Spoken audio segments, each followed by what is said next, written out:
Teman-teman, yuk kita olah sampah organik dapur sisa makanan rumah kita menjadi manfaat dengan Rosda, reaktor sampah organik dapur.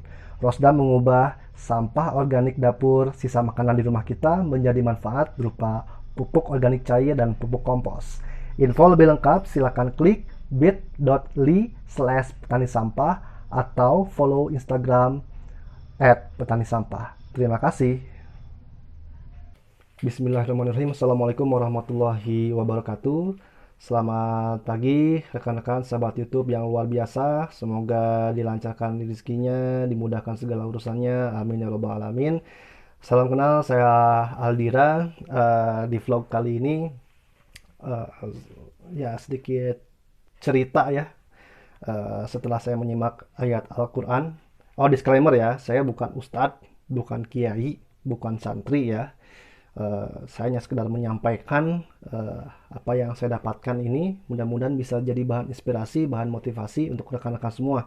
Jika ada koreksi, ada tambahan, silahkan cantumkan di kolom komentar. Baik, sahabat YouTube, situasi sekarang ya, kita menghadapi pandemi ini banyak orang yang menghadapi kondisi kesulitan ya. Terutama kesulitan ekonomi, kesulitan finansial ya. Di antaranya karena usahanya harus tutup atau usahanya harus ya mengalami pembatasan karena PSBB, karena PPKM. Ada yang terpaksa gajinya harus dikurangi gitu ya karena permintaan atau ini yang menurun begitu ya, pembeliannya. Kemudian juga ya kita harus mengurangi aktivitas kita di luar rumah begitu ya. Tidak sebebas pada kondisi seperti biasanya, uh, yang mana ya ini sangat berdampak cukup sangat signifikan sebenarnya terhadap kehidupan kita sehari-hari saat ini. Ya mudah-mudahan wabah COVID-19 ini yang melanda negeri ini, yang melanda seluruh dunia ini bisa segera berakhir, berlalu ya, dan semua dalam kondisi sehat walafiat. Amin ya robbal alamin. Baik, rekan-rekan nih, berkaitan dengan kondisi tadi ya, kita menghadapi krisis nih. Saya menemukan bahwa Al-Quran ini sebenarnya udah ngasih uh, semacam guide, pedoman, petunjuk ya. Karena kan Al-Quran ini petunjuk ya. Tidak hanya petunjuk yang mengatur hubungan kita beribadah atau hubungan kita dengan Allah Subhanahu wa taala, tapi juga mengatur bagaimana kita menjalani kehidupan sehari-hari. Nah, ini ada bukan rahasia ya, apa ya? Kode atau guide ya yang Allah berikan dalam Al-Quran ini untuk kita ketika kita menghadapi kondisi krisis, khususnya krisis ekonomi yang kita alami saat ini. Sobat YouTube, hati-hati ya, jangan sampai kita ketika menghadapi kondisi kesulitan kita mengeluh atau mengeluarkan kata-kata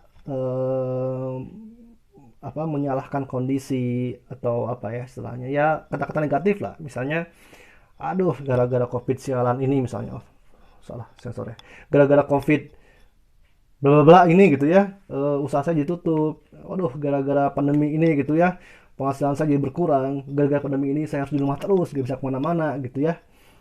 Kita mengeluhkan kondisi ini gitu ya. Sebenarnya secara manusiawi itu wajar, tapi segera mungkin ya kita beristighfar dan kita kembalikan kepada Allah Subhanahu wa taala. Nah, ini ada ayat Al-Qur'an ya, saya baca Quran surat Al-Baqarah ayat 155 sampai 158. Nah, ini sangat berkaitan sekali dengan kondisi yang kita alami saat ini ya. Dan kami pasti akan menguji kamu dengan sedikit ketakutan, kelaparan, kekurangan harta, jiwa, dan buah-buahan. Dan sampaikanlah kabar gembira kepada orang-orang yang sabar. Nah, ini Allah ngasih guide nih. Pasti Allah akan menguji manusia dengan kondisi kesulitan, dengan kondisi krisis. Entah itu bentuknya dengan ketakutan, entah itu bentuknya kelaparan, entah itu bentuknya kekurangan harta, entah itu bentuknya kekurangan atau kehilangan jiwa, misalnya ditinggal dengan orang-orang yang kita cintai, orang-orang yang kita sayangi, atau kekurangan buah-buahan ya, yang ini merupakan sumber pertanian gitu ya. Itu adalah keniscayaan ya, itu adalah bentuk ujian yang pasti akan Allah berikan ya. Nah, tapi ini Allah di balik ujian itu Allah tuh pengen ngasih kabar gembira gitu. Dan sampaikanlah kabar gembira ya kepada orang-orang yang sabar. Jadi Allah berikan kabar gembira pada orang yang sabar. Nah, siapa tuh yang maksud dengan orang sabar ini gitu ya? Apakah orang diam aja gitu ya?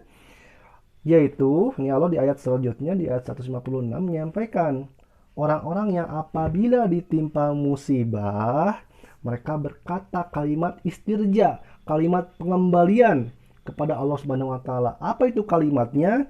Inna lillahi wa inna ilaihi rajiun. Sesungguhnya kami ini milik Allah dan kepadanya lah kami kembali. Jadi kalimat istirja inna lillahi wa inna ilaihi rajiun ini bukan hanya kalimat yang diucapkan ketika ada orang yang meninggal, tapi ketika kita menghadapi kondisi kesulitan, menghadapi musibah, baik itu musibah kecil maupun musibah besar, maka disunahkan kita untuk membaca kalimat istirja ini, inna lillahi wa inna ilaihi rajiun. Ya, ini pengembalian. Karena kan ketika kita kehilangan sesuatu, itu akan ada rasa kita memiliki sesuatu yang hilang itu gitu ya. Nah, kita kembalikan rasa kepemilikan itu milik Allah gitu ya. Kita kembalikan bahwa diri kita ini milik Allah dan kepadanya lah kita akan kembali.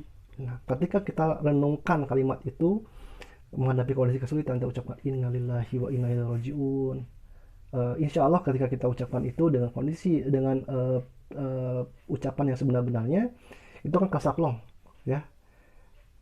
Kenapa gitu ya? Karena cuma milik Allah gitu dan padanya kita kembali. Nah, ini Allah memberikan kabar gembira bagi mereka yang ketika diberikan ujian, diberikan musibah, kesulitan, dia mengembalikan dosanya pada Allah dengan kalimat istirja tadi. Yaitu apa? Mereka itulah yang memperoleh ampunan. Wah, dapat ampunan Allah Subhanahu wa taala. Sobat YouTube, siapa sih orang nggak pernah punya dosa? Setiap orang pasti punya dosa. Nah, ini dengan hanya mengucapkan kalimat ini, Allah menjanjikan mereka mendapatkan ampunan. Dan berikutnya adalah rahmat. Ya, rahmat itu apa? Kebaikan, rezeki, baik di dunia maupun di akhirat dari Allah Subhanahu wa taala. Ya. Dan dengan izin Allah, jika kita ucapkan ini dengan benar-benar, ketika kita mengalami kesulitan, menghadapi musibah, Allah akan ganti dengan ganti yang terbaik. Ya. Ya, dan ini janji Allah dan Allah tidak mungkin ingkar janji, ya. Dan mereka itulah orang-orang yang ketika melakukan inilah termasuk orang-orang yang mendapatkan petunjuk Allah Subhanahu wa taala. Jadi ini petunjuk. Kalau kita menghadapi krisis, menghadapi kesulitan, menghadapi musibah gitu ya, baik kecil atau besar, ucapkan innalillahi wa inna ilaihi rajiun. Kembalikan kepada Allah. Dan Allah menjanjikan kita kenakan ampunan dan rahmat dan mudah-mudahan Allah akan ganti dengan ganti yang lebih baik. Ya. Nah, ini saya lanjutkan ke ayat berikutnya ya. Seolah tidak ada kaitan, tapi sebenarnya maksudnya berkaitan sekali. Ini ayat berikutnya tentang syariat sa'i. Ya. Inna sofa wal marwata min sya'airillah. Sesungguhnya Safa dan Marwa merupakan sebagian syiar agama Allah. Maka barang siapa beribadah haji ke Baitullah atau berumroh, tidak ada dosa baginya mengerjakan sa'i antara keduanya, dan barang siapa dengan kerelaan hati mengerjakan kebajikan, maka Allah Maha mensyukuri, Maha mengetahui. Nah, tadi kan di ayat 155 tuh Allah membahas tentang kondisi krisis. Pasti Allah akan memberikan ujian berupa kondisi krisis, kesulitan dan sebagainya. Di ayat berikutnya Allah ngasih guide supaya bagaimana yang harus kita lakukan ketika menghadapi krisis tadi gitu ya. Mengembalikan usaha pada Allah. Dan ayat berikutnya Allah memberikan janji bagi mereka yang mengembalikan usahanya pada Allah. Nah, di ayat 158 ini Allah menerangkan tentang sa'i, ritual sa'i. Sa'i itu berlari kecil di antara dua bukit di sebelah timur Ka'bah ya, dari mulai Safa dan Marwa. Diulang bolak-balik 7 kali ya. Jarak antara Safa dan Marwah ini 450 kurang lebih ya, 450 meter. Kalau dikali 7 ya kurang lebih sekitar 3 kilo sekian ya. Ya 3 kilo kita berlari kecil antara Safa dan Marwah. Ya. Nah, ibadah atau syariat sa'i ini tidak lepas dari kisah nyata yang dialami oleh seorang ibu yang dijuluki ibunya para nabi, yaitu Siti Hajar, istri Nabi Ibrahim alaihissalam, ibu dari Nabi Ismail alaihissalam. Nah, kita mungkin sudah tahu ya, sebagian besar kita cerita tentang kisah tentang bagaimana Nabi Ibrahim alaihissalam membawa Siti Hajar dan putranya dari Palestina ke sebuah negeri yang saat itu belum dikenal ya. Orang itu menyebutnya daerah itu adalah Bakkah, sebuah lembah di tengah gurun yang tandus, tidak ada sumber mata air, tidak ada penduduk, tidak berpenghuni sama sekali, dan bukan jalur perlintasan umum saat itu. Ya, dan kemudian Allah perintahkan Nabi Ibrahim untuk meninggalkan Siti Hajar berdua dengan bayinya. Nah, saat Nabi Ibrahim akan meninggalkan Siti Hajar, tentu seorang ibu ya, seorang perempuan gitu ya, di tengah gurun tiba-tiba ditinggalkan gitu. Mau kemana engkau? Mau kemana engkau? Pasti ya, kurang lebih seperti itu kalimatnya gitu ya. Bertanya, berteriak kepada Nabi Ibrahim, kenapa Ibrahim, suaminya, meninggalkan dirinya hanya berdua dengan anaknya? Ditanya berkali-kali gitu ya, Nabi Ibrahim tidak menjawab. Ya, sampai tercetuslah pertanyaan berikutnya terakhir dari Siti Hajar kepada Nabi Ibrahim alaihissalam, apakah ini perintah Allah Subhanahu wa taala? Nah, apakah ini perintah Allah Subhanahu wa taala? Baru Nabi Ibrahim alaihissalam menjawab, ya, ini adalah perintah Allah Subhanahu wa taala. Nah, setelah memastikan bahwa ini adalah perintah Allah Subhanahu wa taala, baru Siti Hajar tenang. Kenapa tenang? Karena Siti Hajar yakin ini perintah Allah gitu, dan Allah tidak mungkin menyia-nyiakan dirinya dan anaknya. Walaupun secara logika ya, ditinggalkan di tengah gurun, tidak ada sumber air, tidak ada penduduk, tidak ada penghuni sama sekali, sepi. Di sekitarnya gurun, kering kerontang, terik dan tandus. Ditinggalkan berdua dengan bayi yang masih kecil. Secara logika gak mungkin bisa bertahan lama begitu ya.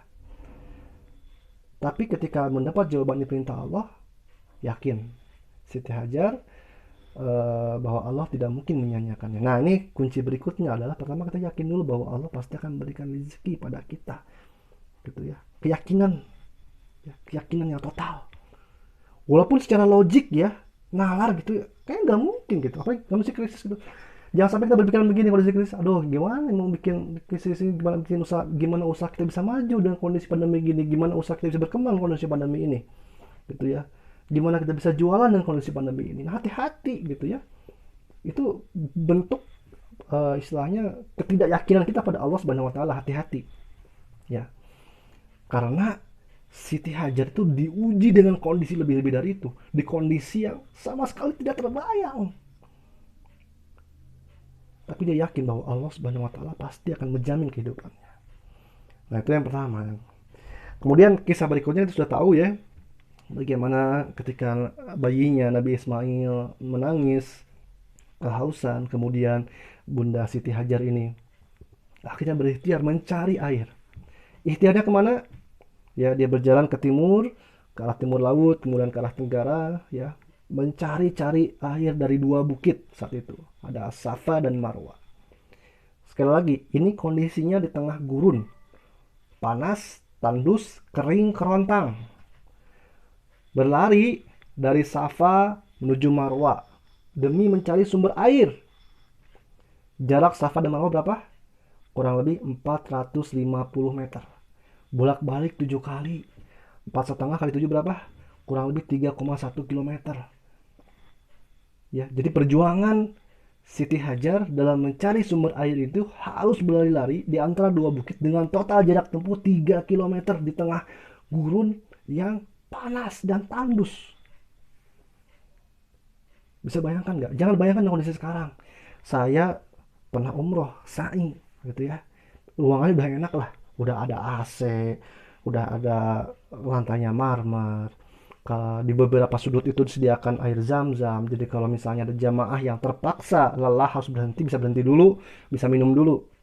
Ya, bagi mereka yang mohon maaf misalnya mengalami disabilitas bisa pakai kursi roda, begitu ya. Itu pun ya, saya yang dalam kondisi nyaman itu, saya gitu ya, masih muda gitu ya, mengalami lelah juga ya, di bolak-balik keberapa gitu ya, udah mengalami pegal juga. Wah, lumayan juga ini ya gitu ya. Yang saya bayangkan tuh, ini bagaimana dulu Ibunda Siti Hajar belum ada atap, belum ada apa, dulu lari-lari. Ini menunjukkan apa? Menunjukkan totalitas ikhtiar. Pertama yakin, yang kedua totalitas ikhtiar dalam mencari rezeki itu, mencari karunia Allah itu. Dan perjuangan Siti Hajar dalam mencari itu Allah abadikan dengan ibadah sa'i. Dan kemudian Allah memberikan jawaban, memberikan anugerahnya berupa air Zam-Zam. Nah, Zam-Zam ini di mana munculnya? Di Safa? Enggak. Di Bukit Marwah? Enggak. Munculnya tepat pas di kakinya bayinya Siti Hajar. Nabi Ismail AS tiba-tiba muncul keluar air. Bergembiralah hati Siti Hajar melihat sumber mata air ini gitu ya.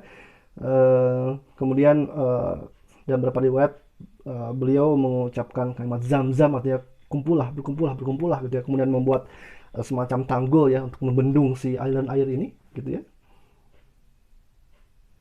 Dan gembiralah, tenanglah dan bersyukurlah hati Siti Hajar mendapatkan anugerah air ini. Jadi Siti Hajar mencari ikhtiar rezeki kemana? Ke Bukit Safa, ke Bukit mana, bolak-balik. Dapat airnya di mana? Di kakinya. Gitu. Nanti pertanyaan berikutnya saya kadang terpikir, kenapa Allah nggak langsung ngasih gitu ya? Nggak langsung gitu, udah keluarkan aja. Tapi Allah ingin menunjukkan kepada Siti Hajar dan juga kepada kita, ada sunatullah dalam, atau ada semacam apa ya, SOP untuk menjemput anugerah Allah. Itu dengan ikhtiar yang totalitas. Mastata'tum, semampu yang kita bisa, sekuat yang kita bisa. Jadi kalau kita bahasa Sundanya edankeun gitu ya. Pertama kita mulai karena Allah, niatkan karena Allah dan yakin Allah menjamin rezeki. Kemudian ke berikutnya kita lakukan langkah ikhtiar, kerja ikhtiar yang totalitas gitu ya. Seperti halnya apa yang dilakukan Siti Hajar ketika mencari air, dan itu menjadi petunjuk gitu ya. Rezekinya dapat di Safa bukan, di Marwah bukan, tapi di kakinya Islam. Tapi Allah tidak menyia-nyiakan perjuangan atau proses itu. Jadi, nah, hikmah lainnya adalah di sini bahwa Allah tidak pernah menyia-nyiakan proses, tidak pernah menyia-nyiakan ikhtiar yang kita lakukan. Ya. Jadi bukan semata-mata nilai hasil. Jadi ketika kita mencari karunia Allah, beribadah, bekerja, berdagang, berusaha, niatkan karena Allah, dan kita yakin ya, dengan kita niatkan karena Allah, Allah akan mencatat proses kita, mencatat kerja-kerja kita. Bukan semata-mata kita hanya mengejar hasil. Iya, hasil tujuan kita, tapi kita prosesnya totalitas. Sebagai bentuk penghargaan Allah, apresiasi Allah atas proses yang dilakukan oleh Siti Hajar, proses yang dilakukan Siti Hajar dalam mencari air itu diabadikan menjadi bagian dari rukun haji dan umroh. Ya, kita kalau mau haji atau umroh kita wajib setelah tawaf menjalankan sa'i dari Safa dan Marwah. Ini adalah total, itu semacam sunatul dan SOP dalam menjemput rezeki. Nah, ini dengan totalitas yang luar biasa ini ya, ini mungkin ada yang terlewat, ada yang mungkin belum tahu kisah Siti Hajar berikutnya adalah ya Siti Hajar mendapatkan pasif income tanda kutip ya. Apa pasif income-nya coba? Jadi setelah muncul, kan mungkin kita bertanya ya, lalu siapa yang menghidupi Siti Hajar sehari-hari? Hanya berdua dengan bayinya. Nah, setelah muncul mata air Zam-Zam di tengah gurun itu kan suka ada burung-burung gurun. Nah, saya nggak tahu jenis burungnya apa, tapi ada burung-burung yang dia bergerombol dan punya kemampuan penginderaan mencium sumber air. Nah, ketika muncul Zam-Zam ini datanglah burung-burung, ya, burung-burung yang mereka punya kemampuan ya mendeteksi air ya, untuk mencari air itu ya. Nah, burung-burung ini menjadi guide atau menjadi petunjuk tanda bagi para kafilah istilahnya para pengembara di tengah gurun saat itu untuk mencari sumber mata air. Jadi kalau misalnya di satu titik nih ketemu ada burung berkelompok gitu, oh berarti itu ada tanda ada sumber mata air di situ. Nah, termasuk burung-burung yang berkumpul mengelilingi Zam-Zam ini ya, ketika Zam-Zam ini muncul menjadi petunjuk satu kafilah dagang, satu kafilah pengembara di tengah gurun melihat ada burung-burung nih di sebuah sekitar lembah yang dulu disebut dengan Bakah itu kan. Kemudian datanglah kafilah ini dan benar menemui ada sumber mata air, dan di situ ditunggui oleh seorang wanita. Nah, hukum saat itu jadi begini ya, kepemilikan mata air ya. Siapa yang pertama kali menemukan mata air atau yang pertama kali menunggui mata air itu, dia menjadi pemilik utama mata air itu. Sehingga suku, kalau dalam riwayat saya menemukan namanya kalau tidak salah suku Jurhum ya.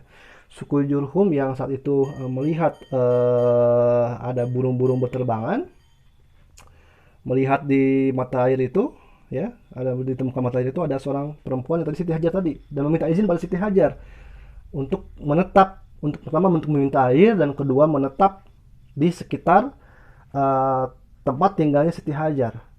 Dan kompensasi suku ini memberikan bantuan penghidupan untuk Siti Hajar. Dan itulah suku yang awal mula menjadi ya suku yang awal menjadi penduduk pertama atau penduduk awal mula di Lembah Bakah yang sekarang disebut dengan Makkah Al-Mukarramah ya. Jadi keluarlah Zamzam, datang burung-burung, datanglah kafilah-kafilah pengembara yang akhirnya menetap di situ dan memberikan penghidupan bagi Siti Hajar. Luar biasa sekali ya. Jadi ikhtiar 7 kali itu ikhtiar ini ya, yang luar biasa dilakukan oleh Siti Hajar, dibalas oleh Allah Subhanahu wa taala dengan adanya Zamzam, dan didatangkan kelompok kafilah pengembara yang menetap di tempat itu dan menjamin penghidupannya Siti Hajar sampai seumur hidup, sampai akhir hayatnya. Bahkan putranya Nabi Ismail AS pun menikah dengan pasangan dari suku yang menetap di sekitar Zamzam ini. Ini luar biasa sekali ya. Ini juga Allah memberikan gaya tentang passive income gitu ya. Ketika kita pertama niatkan karena Allah Subhanahu wa taala, ikhtiarkan dengan totalitas ya, dan kemudian kita serahkan urusannya dengan Allah Subhanahu wa taala, ini Allah akan janjikan karunia, bahkan passive income gitu ya. Kan ibaratnya kan ini Siti Hajar mendapatkan air sekaligus penghidupan tanpa harus ikhtiar lagi, dicukupi kebutuhannya. Kenapa? Karena kan dia pemilik Zamzam ini. Kafilah-kafilah yang minta air ya harus minta izin pada Siti Hajar ini dan memberikan penghidupan untuk Siti Hajar. Mudah-mudahan ini bermanfaat, bisa menjadi inspirasi bagi kita. 4 poin ya mungkin yang saya rangkumkan dari ayat ini ya. Pertama adalah ketika kita menghadapi kesulitan, kembalikan pada Allah Subhanahu wa taala dengan kalimat istirja. Kemudian yang kedua, kita niatkan bahwa Allah pasti akan menjamin rezeki ya. Jadi jangan sampai kita mengeluhkan keadaan krisis ini gitu ya. Wah, ini krisis ini bikin rezeki susah, jangan sampai seperti itu ya. Karena dulu seorang perempuan Siti Hajar ya, ibu-ibu itu seorang diri oleh Allah pun dibuka rezekinya karena ketika dia melakukan ikhtiar yang optimal. Yang ketiga ya, ikhtiar yang optimal ya tadi ya, Siti Hajar melakukan ikhtiar yang optimal dengan keyakinan pada Allah tentang rezeki tadi. Dan yang keempat, kita pasrahkan setelah kita berikhtiar maksimal ya, semampu kita, mastata'tum gitu ya, mastata'tum semampu kita, kita pasrahkan urusannya hanya kepada Allah Subhanahu wa taala. Begitu ya. Nah, ini adalah petunjuk dari Allah Subhanahu wa taala. Mudah-mudahan bisa jadi bahan hikmah, inspirasi, motivasi bagi kita semua, khususnya bagi saya sendiri ya. Ini saya buat YouTube ini sebenarnya untuk pengingat bagi saya pribadi, tapi saya upload juga ke YouTube supaya bisa menjadi pengingat untuk teman-teman yang lain. Sekali lagi, saya bukan ustadz, bukan kiai, bukan santri gitu ya. Ini saya pelajari Al-Quran ya. Mudah-mudahan ini dalam kerangka kita saling menasihati dalam kebaikan dan kesabaran. Billahi taufiq wa hidayah. Assalamualaikum warahmatullahi wabarakatuh.